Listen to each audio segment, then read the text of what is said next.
That's Ron Carter on bass.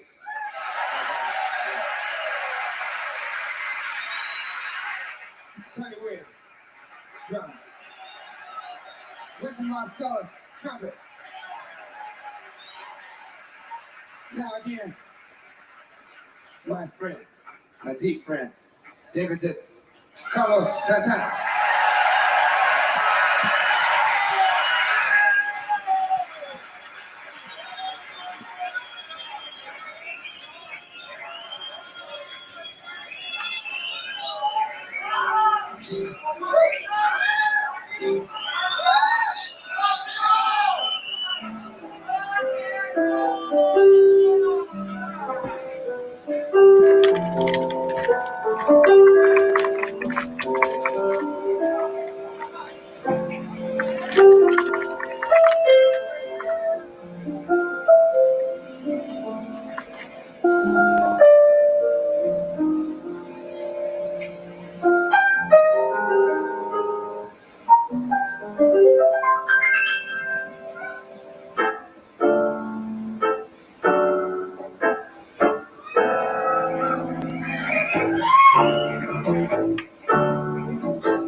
I think it would be funny.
Thank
you very much. That's the song called Parade. Parade. Written by Ron Carter on bass.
There you go.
Good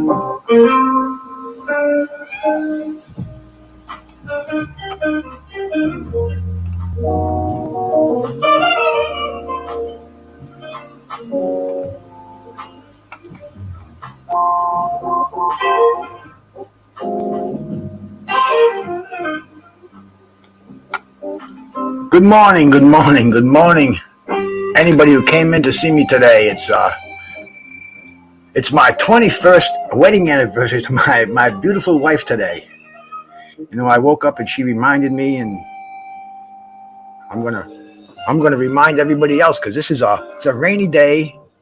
I'm digging on some awesome music here. I just found this on YouTube the other day, man. This is Carlos Santana. Santana. Everybody, man, who doesn't like Santana? And I think it was about 1978. This friend of mine from Boston, he passed away, and I was the B, good friend of mine, real jazz man and weed man. And speaking of weed, bro, this. I found out this is the best way to show it when I put my back to it over here. The automatic focus should kick in. It should, but anyway, man, I got a nice nugget here. I'm celebrating the wedding anniversary with digging on some jazz. Looking 45 today. All right, Mr. Paz, my man. You're looking 45 and feeling 75. But look at that. I got a nice clean toka too. Looks like it's brand new out of the box over here, bro. I got a nice little pinch to put in there. This is my first hit of the day.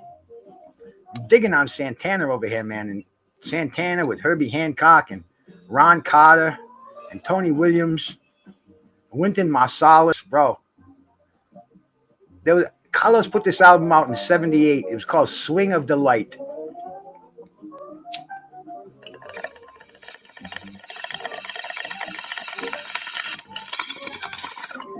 Swing of Delight. But anyway, bro, I saw this album. I saw Carlos Santana, and I was a jazz aficionado by then, bro. I was like, I couldn't listen to anything but jazz. That was a funky period in my life. Thank you, Remy. Thank you, brother. In fact, thank you everybody that came in here and wished me a happy anniversary, because it is a very happy anniversary, bro. It's my second marriage, and this is the real one. And I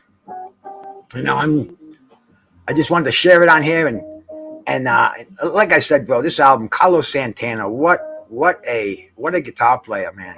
I mean, almost to fill in for the slot of Miles Davis. You know, Wynton Marsalis was playing trumpet here. Man, this grape ape is such a tasty way to start the day. And you know, digging on Santana, kind of fronting this band here, man. Herbie Hancock and Ron Carter and Tony Williams. You know, this is Miles' backup band, and they gave you know, this concert had Wynton Marsalis playing trumpet, but Wynton took the side stage and let Carlos Santana kind of take the Miles Davis role.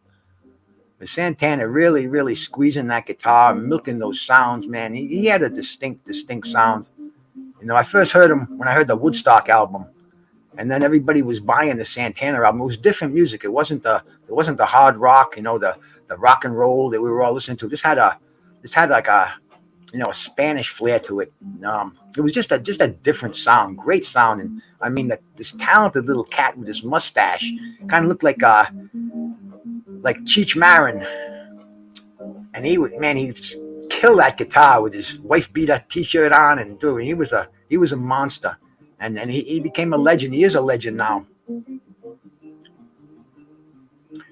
Yeah, the clean toka. Yes, my wife does it with alcohol for me every day. In fact, she kind of insisted you know, when I show it on here, it's going to be clean, and I'm man, look at that sucker, like it just came out of the box.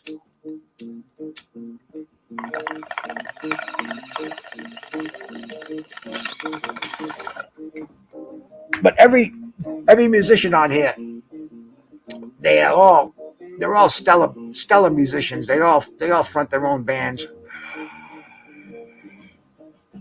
You know, Herbie Hancock, funk.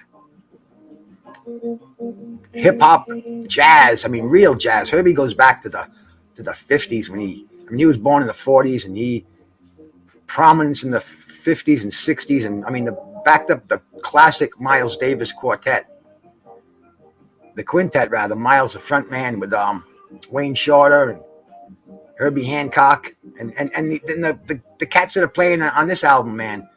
You know, Ron Carter and Tony Williams, and I mean, man, you know, I put this on when I first got this Jazz of Delight album, the Swing of Delight. I'm sorry. I think I wore that sucker out, man. I just played it over and over again. I was just so happy that Carlos Santana got with these jazz legends, and man, it was it is special. You know, I found it today, and I said, "What the hell, man? A rainy day. I'm not taking Bruno out for his walk," which kind of bums me out a little bit because that's my walk too. I'm not, you know, walking in the rain on a cold spring day over here in Rhode Island is not my idea of even a good cardio session. Maybe I can talk the wife into a good cardio session later. It is our anniversary, but she already gave me a good cardio session. Salute everybody out there, man. Salute, man. Salute, and man, if you haven't found that special one, it's out there, man. He or she or whoever, it's out there.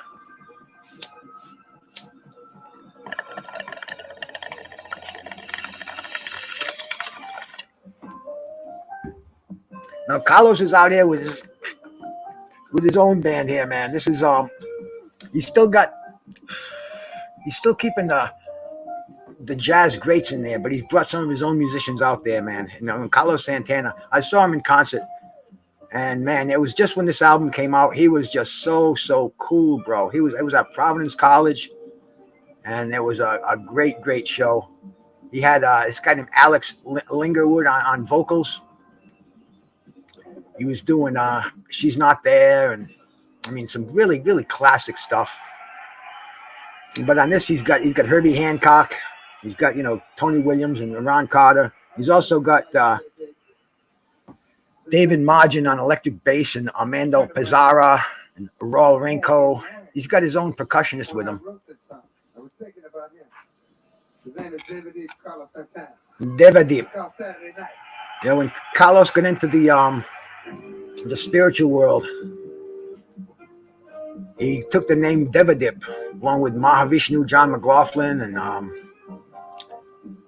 Merwan Dishi, Herbie Hancock. A lot of them took these funky names, and they were Scientologists. But anyway, man, didn't affect the music. Maybe it made it better.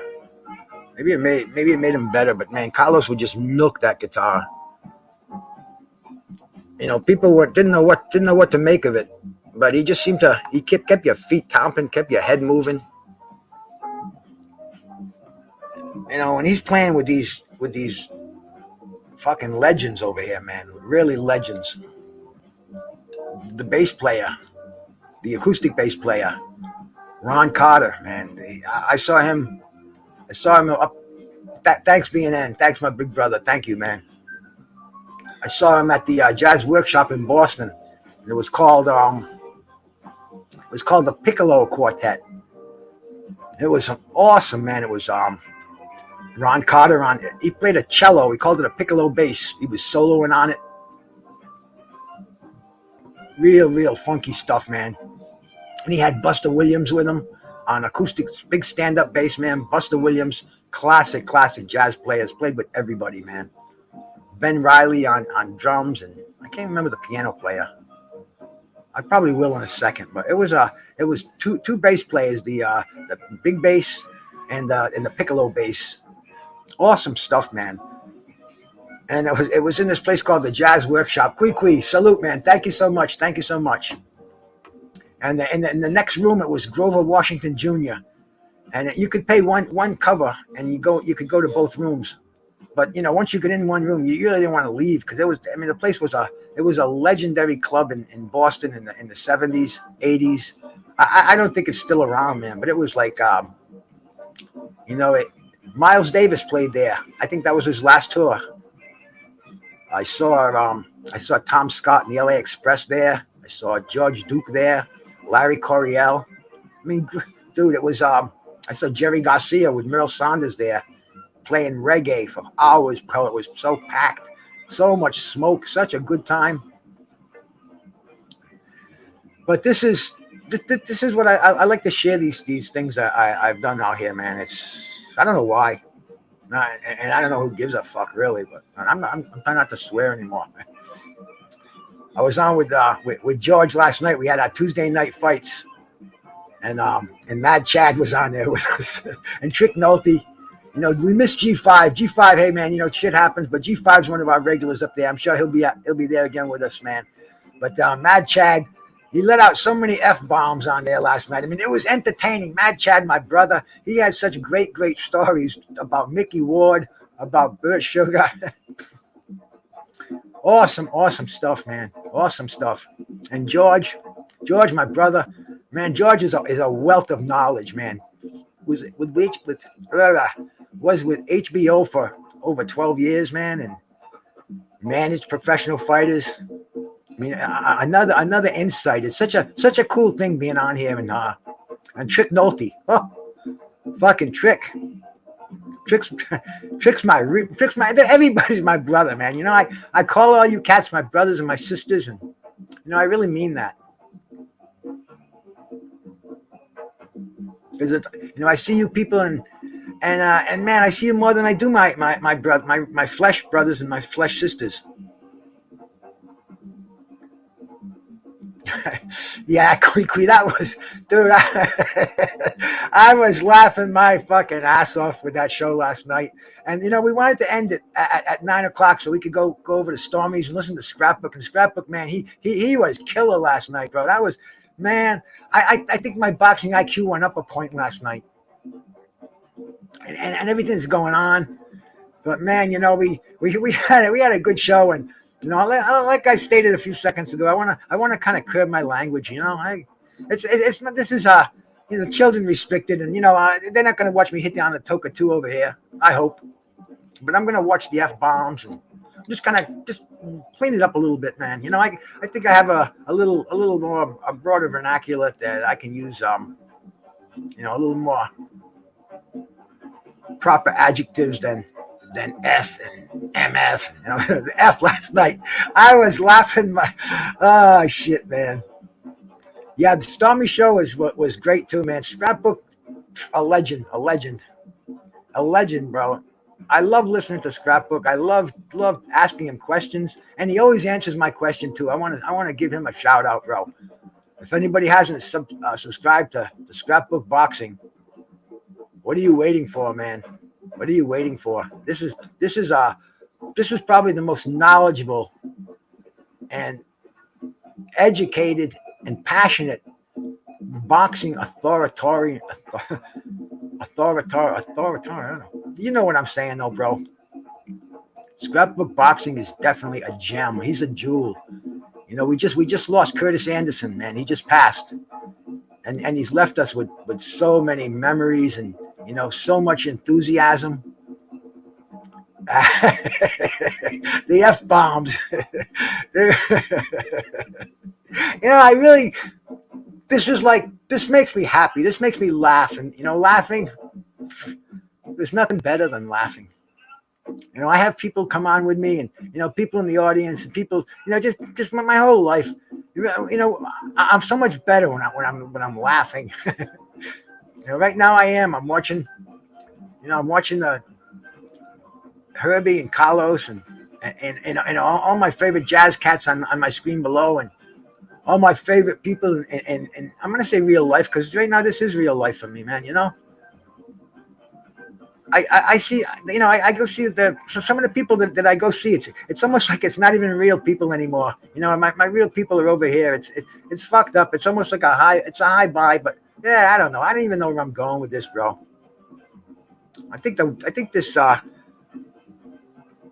this purpose kicking in here, man. First buzz of the day, always the best one. Always the best one. You go into it with a clear head, and it's nice. It's definitely, absolutely, Kane. You know, So it should be, and we try to make it that way because there's always pitfalls in life, man. We're not going to get heavy on that shit, man, because today's my anniversary, 21 years, man. And we still never had a honeymoon. Every day's a honeymoon. But man, I love music. I love life. I love boxing. I love jazz. I love professional wrestling. We had a good little wrestling talk the other night, man. We watched WrestleMania, and D Styles came on and did it with me. The first night was kind of a snafu. I left the door open too long.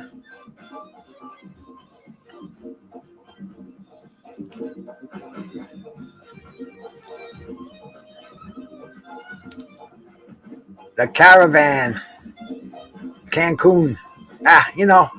Every day is a honeymoon. It really is, man. I'm so fortunate. I was kissed by God. And today's like a day to remember. It's been, but with my wife, 21 years, man. 21 years. That's a long time. I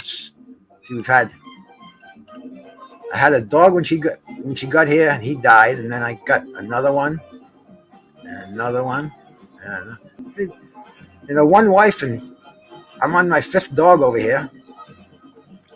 Very, very, I'm weird.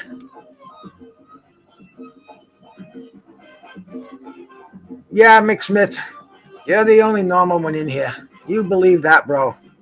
You believe that, and then you can come down here and do some of these Toka 2 hits with me. We'll watch Joe Frazier. Dig on some fucking heavy Miles Davis, maybe some Bitches Brew. Oh, right now I've had a lot of pit bulls in my day. Right now I have a pit. Really, well, it's a rescue dog, and it's funny because I had this Min Pin. My favorite dog. This was a little 20-pound dog, a little girl. In fact, that's another thing. I never had a girl dog before, a female. Really, since I was a kid, I've always had boys, males. But I had my store, and this friend of mine, Woody, he comes in with this little Min Pin. It's a little puppy. I mean, pretty, looked like a Doberman, had the ears cut. This was a sharp dog. This was stuff you would have to see a breeder to get. Anyway, he comes in and he says, "Hey, you want to buy this dog? My friend has it, and she can't keep it. It barks too much." I'm like, "Really?" And anyway, man, I ended up getting it for some personal training sessions, and I called it Little Girl because it's a little tiny dog. But anyway, it was like I've had it for 14 years. She ended up getting Lyme disease. I got Lyme disease too. We walking in the woods, but she passed away. I had to have it put down. It was it broke my heart, man. I was so sad. And I went to the vets. The vet's my old friend. The guy's like 90 years old. He's known me since I was 10 years old. Every dog I've ever had, all the pit bulls I've had, and I've had 4 pit bulls in my life. Anyway, man, I brought little girl in there, and I left by myself, and he says, "Hey, Bruce." I said, "Yeah, what's up, Dr. Mello?" He says, "Hey, we have a dog at the shelter, and we have a pit bull, and it's been brought back twice already." He says, "If it gets brought back again, because state law requires we have to euthanize it, and you just lost your dog, and maybe you can foster." Foster? What I was gonna say, what the fuck is foster, right? Foster a dog. He said, "Well, if you can take it for several weeks, and then you can return it, and it needs to get out of the kennel. It needs human companionship and blah blah." Man, I just put my dog down. I had tears in my eyes. I said, "Yeah, okay, doctor." Anyway, man, the next day I get a phone call. "Bruce, this is what the hell was her name?" At the at All Paws Inn. It's a rescue center in Bristol. It says, "Dr. Mello says you want to come down and take Jack." I said, "Jack? What the?" I was still in a funk from losing my girlfriend of 14 years. So I went down there and I see this kind of a pit bull cane corso mix. Really masculine, funky, proud looking dog. He comes out. She calls him, "Hey, Jack." He comes running out of the doghouse and wagging his tail, and my wife's like, "Whoa." and, and man, I've had pit bulls before, and I'm like, nah, that's a cool dog. That's my style, man. In fact, this is the first one, the first pit bull that I had. This this is my dog Buck. I got him in 1979. And that's when pit bulls were like almost unheard of around here. You had to get people looked at you like, what the fuck is that? A football with ears? Is that the kind of dogs that fight? Man, we don't want to, bro. They're just dogs, man. They're bred for tenacity. And yeah, if they want to get you, bro, a fucking pit bull, you're not gonna stop it without a gun. I mean, these suckers they have thick skulls. They have an intensity where if they want something, you think you're gonna climb a tree? If you can climb it, they can climb it. A good pit bull, man. Over a fence, they'll climb it hand over hand. And man, I mean, a mad pit bull, forget it. But anyway, man, my dog right now is just nothing but love. He is never hurt, never bit anybody. Will scare the shit out of you. Plays rough, gets growls. I mean, I could probably get him going now, but anyway, I took him home. He knocked shit over, chewed a pair of Ray-Bans that I had. I mean, went fucking crazy. Pulling the ladies better mind.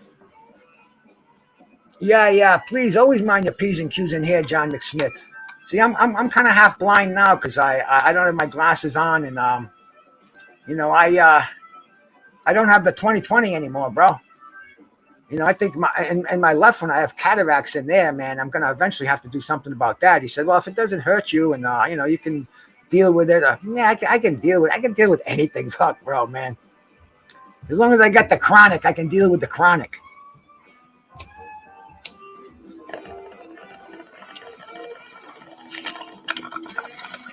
And I hope everybody already knows.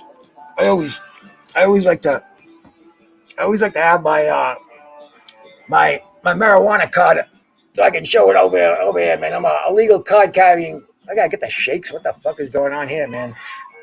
I'm a legal card carrying patient for the state of Rhode Island. Zool, salute to you, brother. Salute to you, man. But I just had a mild brain fart, I guess we call them. Where was I? Oh yeah, we're talking about my dog Bruno. So anyway, his name is Jack. I said, Jack? Nah. I know too many Jacks. We're not even gonna go there. But anyway, man, he wasn't Jack anymore. I said, I gotta think of a name for this guy. Big, kind of a dumb look. Comes in. I could tell he had a little da-da, but he was mature before my very eyes. He was going from a puppy to a solid dog. And I need some water. Hey, baby. I guess I'm gonna have to go get it. Excuse me for a sec.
No problem, Kane.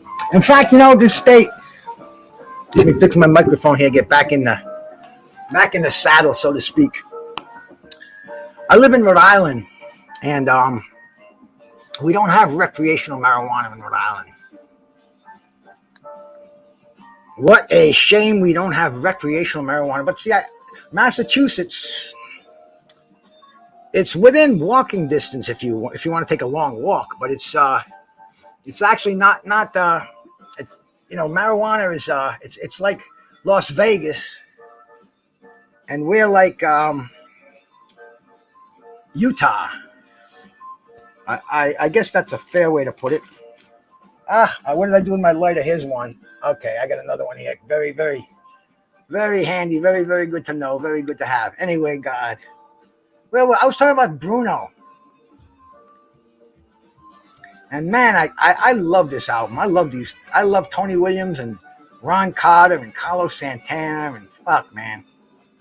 I love music. All kind of music. It can be anything. Carl Dundee, my man. Salute to you, man. Thank you for coming in here. $400 for an ounce in Australia. Wow. Well, it's up there. This just here I'm smoking is $300 at the dispensary. So it kills me, man. It kills me. But if I didn't have it, I'd be killing myself. Killing 300. Yeah, you know it, John McSmith, man. Remember the days of $40 an ounce, dude? I go back to fucking. I started smoking weed in 1969. And you could get yourself a nickel bag, which is about a quarter ounce, probably. Nobody ever weighed it back then. And it was, it was decent grass, decent weed. An ounce for $20. That was like, it was always kind of commercial Mexican, acceptable, because that's what it was. And on a good day, something would happen where like maybe some hash would come in, some connoisseur like Afghani hash. They had the Moroccan, the green, the Keef hash. Afghani hash, the Nepalese, the temple balls, really, really connoisseur shit in the hash department. And then there was the Thai sticks, connoisseur things like that. But then in 1975, the weed changed. We started getting these fucking really, really high grade imports. They said they were from Colombia. They had the Panama, the legendary Panama Red, and then there was this stuff Colombian Gold, and man, it was like it was brown. It wasn't green. The Mexican, the Jamaican, the stuff that we get normally, it was like like the leaves over my shoulder, almost, like everybody knows green, man. That mean green. That's what we're green warriors over here. But this stuff was gold. I mean, it was brown, light brown gold. You could even show it to people who, and they wouldn't believe it. I got this bar that I used to go into up in Boston, El Phoenix Restaurante. It was a Mexican place, man. You get your nice Mexican combo plate for about $4 and 50-cent drafts, man. It was cool place. But anyway, and back then you could smoke in bars, smoke cigarettes and pipes, whatever it was, but not reefer. But dude, I convinced the bartender, because this stuff was brown. I said, this is imported tobacco. And she believed me. It lasted maybe about a week or two until everybody knew what was happening, and marijuana gold became the standard instead of green.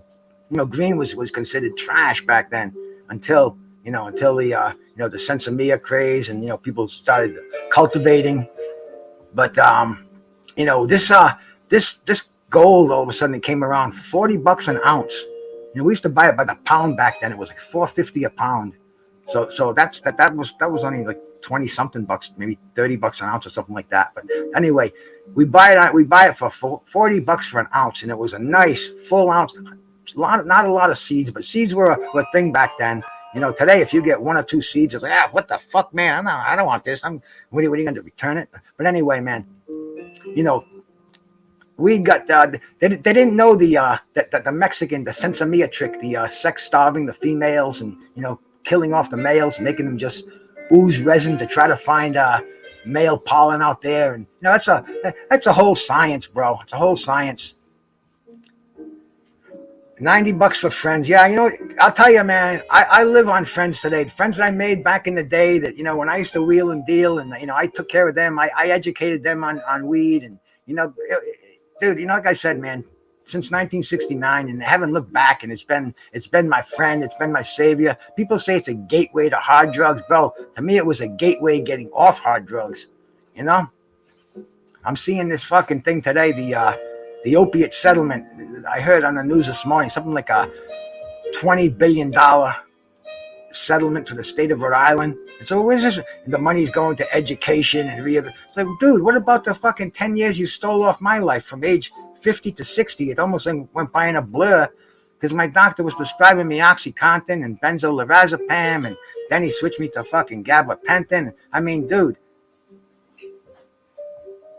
$20 billion, you ought to be able to compensate me for 10 lost years, 10 unproductive years. But anyway, man, reefer got me off all that shit. And I smoke today. I'll wake and bake on, not on most days. Most days I wait, I'll put it off for a little bit, put it off till noontime or so. But today it's a rainy day, not going anywhere. It's my anniversary. Remember, I just called out, I just asked my wife to get me a glass of water. Bro, she's watching this on YouTube. I'm doing it on StreamYard. And I'm in the kitchen getting myself a glass of water, and she comes out to get it for me because she heard me, but it's on a 5-second delay, which is kind of funky, kind of weird. But anyway, bro, she was gonna do it. She didn't ignore me. She was listening. She was ready to come in here with a glass of water, which I got anyway, man. And I'm glad I did because the throat gets dry over here.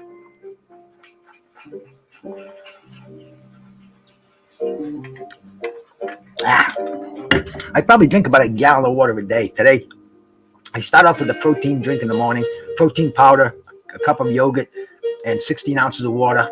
Mix that up, shake it up, and bang! Oh, that's my instant breakfast. Get my my amino acids, get my digestive enzymes, get the protein, minimal carbohydrates in the morning for me because I like to get my body in tune with burning and get the metabolism up. I don't want to get the carbohydrates in there because they kind of get me sluggish, slow the metabolism down. I save those till mid part of the day or after I've had a good cardio session, after a good walk, sweat a little bit, man.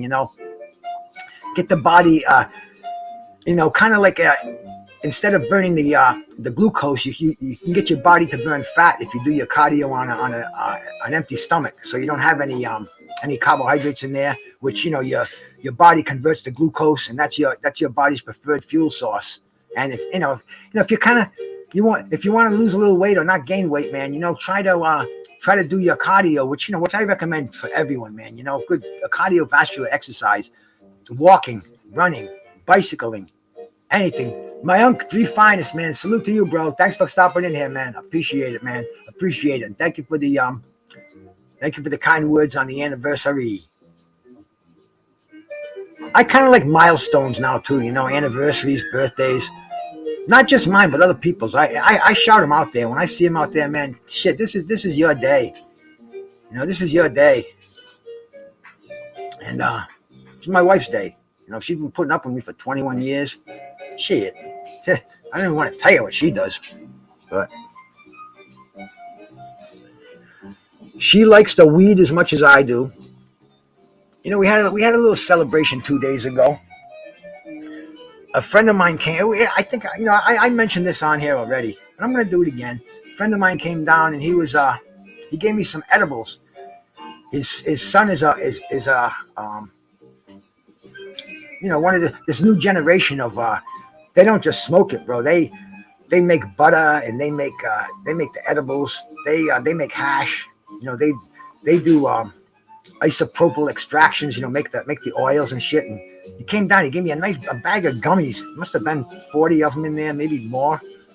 It was 2 days of a nice buzz, and he told me they were Delta 7. I think he said Delta 8.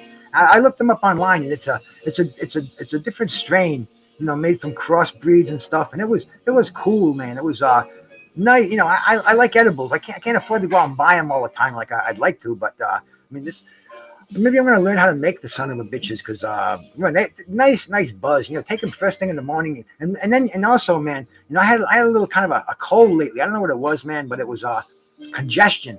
Like I haven't had it maybe forever. But I was waking up in the morning and blowing all this stuff out, and my nose, have to blow my nose all the time, and damn, I'd be walking, and damn, if I didn't have a Kleenex on me, it's like, oh no, man, what am I gonna do? I'd have a doggy bag. I'd have to fucking blow my nose in one of those. But the edibles, you don't get the irritating smoke, and I guess the smoke is the congestion. But the toka too. The thing I like about it is, see, You know, you see guys on these vapes, they're hitting them.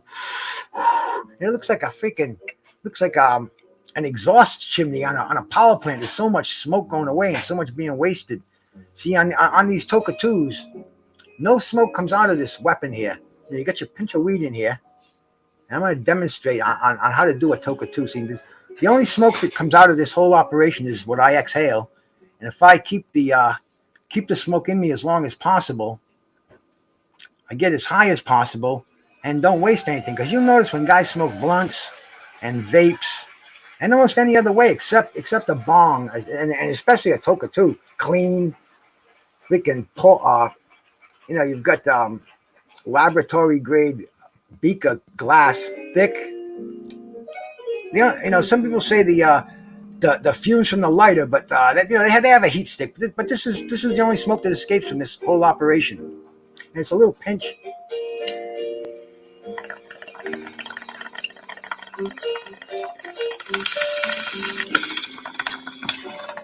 Hey.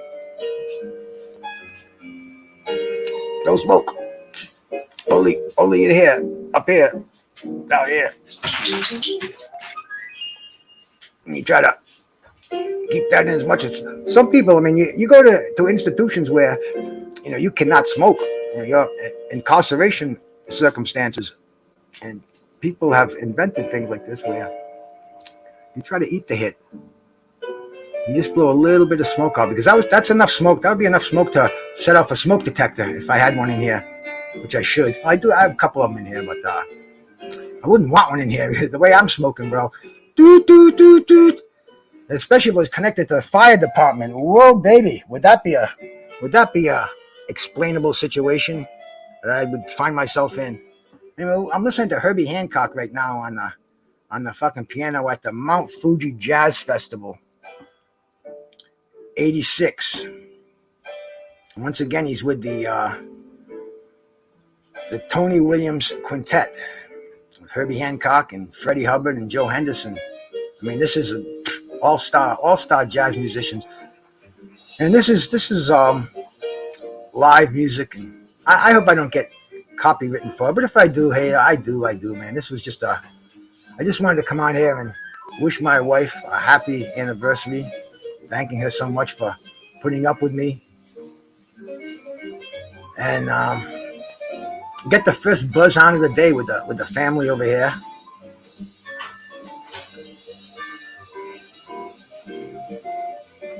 You know it, my brother. You know it, man. So I'm a retired senior citizen. I'm fucking, it's raining out there. You don't want somebody like me driving around in the rain. Damn, I can hardly turn my neck. I can hardly freaking react. I get all kind of neurological problems. I'm sure. No, I'm kidding you on that, bro. I am sparking up, John McSmith. You know that, man. And I'm out here with the family, the Toka 2.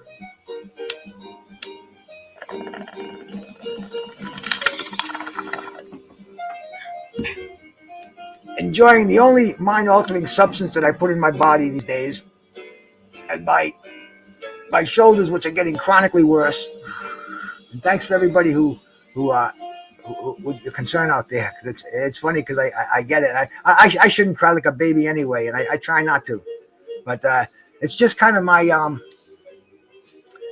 advocating the use of marijuana for pain. And it's funny, my doctor, he didn't want to hear it 5-6 years ago, and I'm telling him, you could be a pioneer. It might have even been longer than that. And I'm explaining to him about the benefits of marijuana and the non-toxicity of it, and the whole. I'm giving him a spiel, and he's looking at me like I'm from another planet. Like get away from here, get out of here. In fact, he even sent me a letter.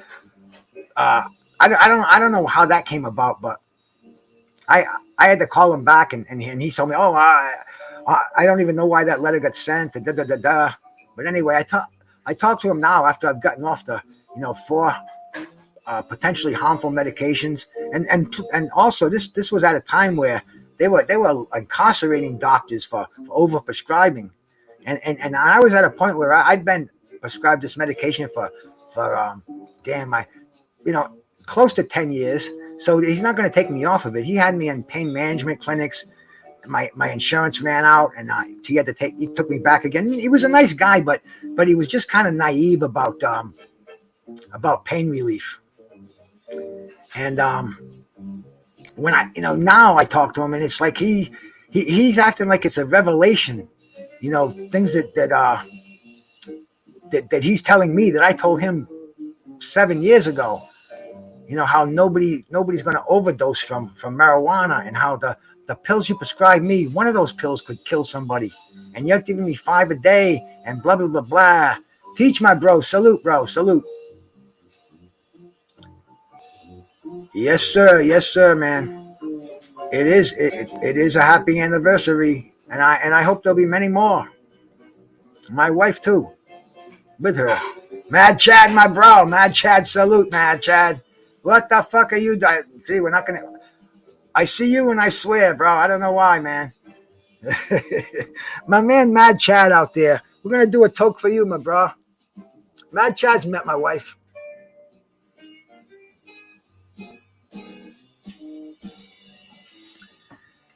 In fact, Mad Chad was the last show I was on before I unplugged myself last night.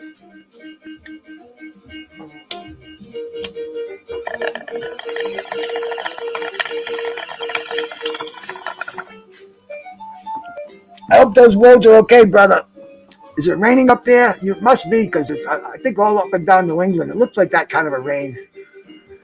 Because it's pouring down, not pouring, occasionally pouring, then it stops, then it rains again. It would definitely suck to be doing your job today, Mad Chad. So shout out to you, and be careful, pay attention to the road. And like you said last night, you can go to the McDonald's parking lot and get a good Wi-Fi, and you can go to Dunkin' Donuts and get a good one. Don't just keep driving on the road looking for that signal, bro.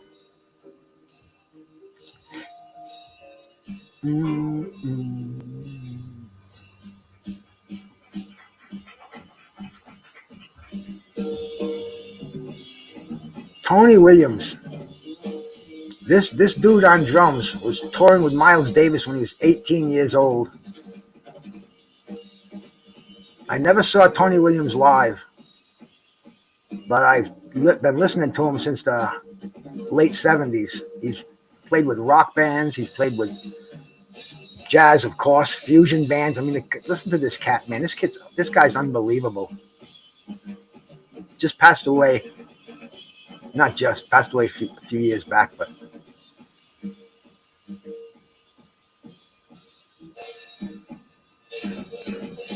played with everybody. The man has a beat. I mean, he just has a touch on those drums. He didn't really go nuts on that solo. That was just a little interlude, I guess. But I mean, Tony Williams, one of the greatest drummers of all time. Kicking back with me over here on one of the funkiest mornings of all time, I guess, right? I mean, any day that you can listen to some awesome jazz, celebrate. Salute there, Pigeon Mike. You've been good. All right, bro. I'm glad to hear that, bro, because keep being good, bro. Keep being good. Keep being good.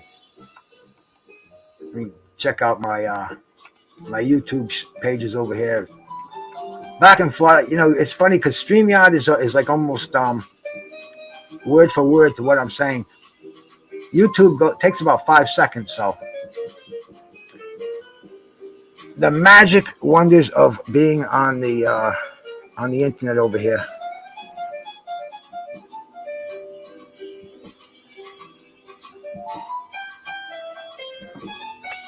Herbie Hancock on the piano too is like, I like to listen to this when the sun rises. I haven't had a good sunrise around here in a few. Well, there's been some amazing ones, but I haven't caught them. I get up, it's almost sunrise. I wanna sit down and watch it, but nah, it's a little too early. I haven't quite had my 6 hours of sleep yet, so.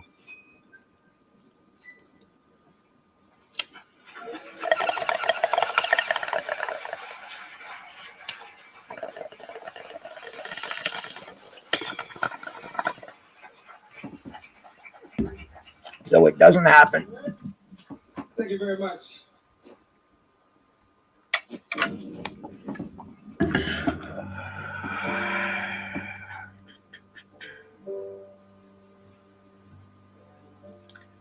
Japan has got some.